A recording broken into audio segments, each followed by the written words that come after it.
الحمدللہ رب العالمین والعاقبۃ للمتقین والصلاۃ والسلام علی رسولہ الکریم اما بعد. باتیں انبیاء کرام علیہم السلام کے تعلق سے چل رہی ہیں. حدیث نمبر 3364 بہت لمبی حدیث ہے جس میں ابراہیم علیہ السلام کی زندگی کا ایک بڑا حصہ بیان کیا گیا ہے. عن سعید بن جبیر رضی اللہ عنہ سے روایت ہے قال ابن عباس کہ ابن عباس رضی اللہ عنہما نے بیان کیا اول ما اتخذ النساء المنطقہ من قبل ام اسماعیل کہ سب سے پہلے جس نے کمر پٹا استعمال کیا وہ ام اسماعیل یعنی ہاجرہ تھی. کمر پٹا یعنی کپڑے کو باندھنے کے لیے تاکہ وہ ٹائٹ رہے، جیسے آپ بیلٹ باندھتے ہیں یا ازار ہو گیا اس طرح. پہلے کیا لوگ اتنا زیادہ وہ نہیں تھے، بس ایسے کپڑا لپیٹ لیے نارمل طریقے سے چلتے تھے، تو وہ کیا ہمیشہ کھلنے کا اندیشہ رہتا تھا. جیسے وہ لوگ عمرہ کرنے جاتے نا تو وہ چادر لپیٹتے ہیں، تو جو طریقے سے لپیٹنا نہیں جاتے نا ان کو ٹینشن لگا رہتا ہے کہ یار کہیں یہ چھوٹ نہ جائے کہیں چھوٹ نہ جائے. تو پہلے وہ چیزیں نہیں تھی، تو ایسے چونکہ ان کو ضرورت پڑی تھوڑا تیز بھاگنے کی، تو یہ لگا کہ اگر میں تیز بھاگوں گی تو ظاہر سی بات ہے کہ میرا وہ کپڑا کھلنے کا اندیشہ ہے. تو ان کے دماغ میں ہوا کہ بھئی کیا کیا جائے، کس کا انتظام ہو. تو ان کے دماغ میں کمر پٹا جس کو آپ ازار کہہ لیجئے بیلٹ کہہ لیجئے یہ دماغ میں ان کے آیا. چنانچہ انہوں نے کمر پٹے کا استعمال کیا. تو کہنا یہ کہ سب سے پہلے ام اسماعیل یعنی ہاجرہ نے کمر پٹے کا استعمال کیا. کہہ رہے کیوں؟ اتخذا منطقا لتوافی اثرا علی سارہ. انہوں نے اس لیے استعمال کیا تاکہ وہ جلدی سے بھاگ سکیں اور سارہ کو سراغ نہ مل سکے. سارہ اور ہاجرہ یہ دونوں سوکن، دونوں ابراہیم علیہ السلام کی بیوی بن گئی تھی نا، تو یہ دونوں سوکن. اور آپ کو پتہ ہے کتنے بھی اچھے ہو جائیں سوکنوں کی آپس میں بنتی نہیں ہے. آپ نے وہ واقعہ بھی سنا نا کہ ایک مرتبہ آپ صلی اللہ علیہ وسلم کی باری تھی عائشہ کے ہاں، کسی دوسری بیوی نے کچھ بنایا تو کہا اللہ کے رسول کے بھجوا دیں. جیسے وہ لے کر آیا عائشہ نے زور سے مارا اور وہ مٹی کا پیالہ گرا اور ٹوٹ گیا. تو اللہ کے رسول نے کہا یہ ان کی غیرت جاگ گئی ہے. تو یہ سوکن کو برداشت نہیں کر سکتی. تو یہ کہ ہاجرہ کو کہیں جانا تھا اور یہ تھا کہ سارہ کو سراغ نہ لگے اور میں جلدی نکلوں. تو یہ ہوا کہ میں جلدی نکلوں گی تو کپڑا کھلنے کا ڈر ہے، تو انہوں نے کمر پٹے کا استعمال کیا تاکہ بھاگنے میں آسانی ہو جائے. تو کہہ رہے ہیں کہ انہوں نے استعمال کیا تاکہ سارہ کو سراغ نہ مل سکے. ثم جاء بها ابراہیم وبابنها اسماعیل. چنانچہ ابراہیم علیہ السلام ان کو یعنی ہاجرہ کو اور ان کے بیٹے اسماعیل علیہ السلام کو لے کر چلے، یعنی سفر کے لیے نکل گئے. وَهِيَ تُرْضِعُهُ. اور یہ اس وقت کی بات ہے جب ہاجرہ اسماعیل علیہ السلام کو دودھ پلا رہی تھی، یعنی دودھ پیتے بچے کو اور ہاجرہ ہیں اور ابراہیم علیہ السلام ہیں، یہ تینوں نکل چکے ہیں. حَتَّى وَضَعُهُمَا عِنْدَ الْبَيْتِ عِنْدَ دَوْحَا. یہاں تک کہ ابراہیم علیہ السلام نے ان دونوں کو ایک بڑے درخت کے پاس ٹھہرا دیا. جہاں ان کو ٹھہرانا تھا گئے تو کوئی آبادی نہیں، کوئی مکان نہیں، کوئی بلڈنگ، کچھ نہیں، بالکل بے آب ہو گیا میدان. تو ایسے ہوتا تھا آدمی سفر میں تو کوئی جھاڑی دار درخت مل جائے جو سایہ دار ہو اور وہاں آرام کر لیں.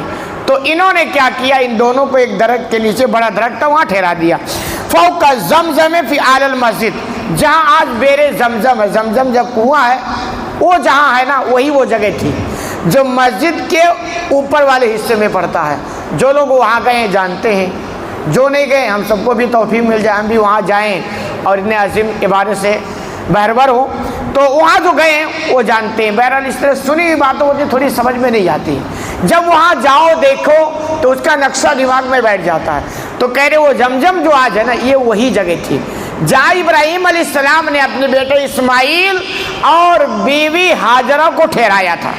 وَلَيْسَ بِمَكَّةَ يَوْمَئِذٍ أَحَدٌ. اور یہی وہ مکہ ہے. اس وقت وہاں کوئی نہیں تھا، کوئی آبادی نہیں. آج جاؤ دیکھو مکہ، کیا رحمت ہے، کیا برکت ہے، کیا کچھ نہیں ہے، کچھ ہے. اس وقت کچھ بھی وہاں نہیں تھا، کوئی آبادی نہیں تھی، کوئی انسان نہیں رہتا تھا، کوئی پرندہ ماننے کو تیار نہیں تھا. वलैस बिहा माउन, और वहाँ पानी का भी कोई बंदोबस्त नहीं था, बिल्कुल चटियल मैदान, कोई पानी नहीं, कोई कुछ नहीं, कोई आदमी नहीं, कोई जानवर भी दूर दूर तक नजर नहीं आता था। फवदउमा हुनालिका, चुनांचे इब्राहिम अलैहिस्सलाम ने इन दोनों को वहाँ ठहरा दिया, इस्माइल को और बीबी हाजरा को, दोनों वहाँ ठहरा दिया। ववदा इंदहा जिराबन फी तमर व सिकान फी माउन, और उनके पास चमड़े का एक थैला जिसमें थोड़ा खजूर और एक मश जिसमें थोड़ा पानी, कुछ तो इंतजाम कर दें भाई, और लिमिट है, इतना कोई भारी मिकदार में था, बस कुछ खजूरें थी थैले में और मस्क में पानी था कि भाई खजूर खा लेंगे और पानी पी लेंगे, ये उन्होंने इंतजाम किया।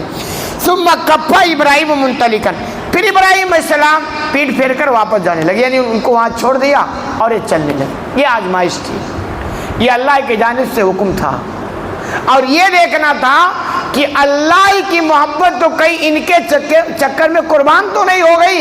ये अल्लाह दुनिया वालों को दिखाना चाहता था कि हमारे बंदे ऐसे होते हैं, कुछ भी हो जाए हमारी मोहब्बत और हमारी हुक्म के आगे सब फेल है। तो चुनांचे वो ठहरा दी, और आप ये ना कहें क्योंकि उनको मोहब्बत नहीं थी, हमसे ज़्यादा उनको मोहब्बत थी, क्योंकि वो भी ईमान वाले, वो भी ईमान वाले, और ईमान जितना ज़्यादा मजबूत ईमान होता उतनी मोहब्बत बढ़ के होती है। चुनांचे वापस होने लगी। फतब या तो उम्मे इस्माइल, तो उम्मे इस्माइल यानी हाजरा इब्राहिम अलैहिस्सलाम के पास पीछे लगी, यानी जब वो मुड़ के जाने लगे तो ये बीवी हाजरा भी उनके पीछे हुई। फ़क़ाल या इब्राहिम, और उन्होंने कहा इब्राहिम, ऐन तज़हब व तत रुकना बिहादल वादिल लज़ी लैसा फ़ीही इंsun वला शै, ऐ इब्राहिम तुम हमें यहाँ किसके सहारे छोड़ के जा रहे हो, ना कोई पानी है ना कोई इंसान है, बे आबो गया मैदान, कहाँ छोड़ के किसके सहारे जा रहे हो। फ़क़ाल लहू ज़ालिका मिरारन, चुनांचे इब्राहिम अलैहिस्सलाम की जानिब से कोई जवाब नहीं बन रहा था, तो बीवी हाजरा ने इस जुमले को कई बार रिपीट किया, यानी बार बार उन्होंने कहा भाई किसके सहारा हमें यहाँ छोड़ के जा रहे हो, ना कोई पानी है ना कोई इंसान है ना कोई पानी, बार बार इस जुमले को दोहराया। वजाला ला यल्तफित इलैहा, और इब्राहिम अलैहिस्सलाम मुसलसल मुड़कर देख नहीं रहे थे, यानी अपने धुन में जाने में लगे थे, मुड़कर उन्होंने देखा नहीं, इसलिए नहीं कि नफरत थी, इसलिए कि अल्लाह का हुक्म है। कहीं ऐसा ना हो कि मैं मुड़ के देखूं बेटे की मोहब्बत और बीवी की मोहब्बत गालिब आ जाओ और मैं इम्तिहान में फेल हो जाऊं, इसलिए वो मुड़ के नहीं देख रहे थे, ये हकीकी ईमान उनका था। ऐसे थोड़ो इब्राहिम अलैहिस्सलाम के ताल्लुक से अल्लाह ने कहा हमने उनको खलील बना लिया, ये कुर्बानियाँ हैं। आप देखें हमारे क्या, हम तो 2-4 महीने के लिए अगर हम बीवी बच्चों को छोड़ के जाते हैं ना, तो आप देखें क्या बीती होती है। कोई परदेश जाता सऊदी, अगर आप देखें वो कैसे कैसे गुजारता है। तो कह रहे हैं कि वो बिल्कुल मुड़ करके उनकी तरफ नहीं देख रहे थे। फ़क़ालत लहू, तो फिर हाजरा ने कहा अल्लाहि लज़ी अमरा का भी हाजा, इब्राहिम क्या अल्लाह ने इसी का हुक्म दिया है। बधाई ये लगता है ये जानकारी, लेकिन अगर गौर किया जाए ना तो इसमें वो बात ये कहना चाहते थे कि भाई आप तो अल्लाह वाले हो और अल्लाह का हुक्म यह है कि बीवी बच्चों को छोड़ के चले जाओ। गोया ऐसा लगता है कि वार दिलाकर अपनी सवाल का जवाब लेना चाहते थे, क्योंकि जवाब तो कुछ नहीं दे रहे थे ना। या आप ऐसे समझ सकते हैं कि भाई आप बहुत दीनदार हो और आप कुछ ऐसा काम करो कि घरवाली को लगे कि ये दीनदारी के खिलाफ है, तो फिर वो कहे कि क्या यही दीनदारी है, ताकि कुछ जवाब तो बन सके। तो उन्होंने कहा क्या अल्लाह ने इसका हुक्म दिया, मतलब ये कैसे हो जाएगा यार कि बीवी बच्चों को बेसहारा आबो गया मैदान में छोड़ कर चले आओ, ऐसे कैसे हो जाएगा। तो उन्होंने क्या अल्लाह ने इसका हुक्म दिया। काला नाम, इब्राहिम अलैहिस्सलाम ने कहा हाँ ऐसा ही हुक्म मिला। कालत इज़न ला युज़य्यूना, तो फिर जवाब उधर से सुने। फिर हाजरा ने कहा फिर अल्लाह यकीन हमको ज़ाया नहीं करेगा, ख़त्म कहानी। उनका भी ईमान था कि अल्लाह ने कहा ना तो अल्लाह ही संभालेगा।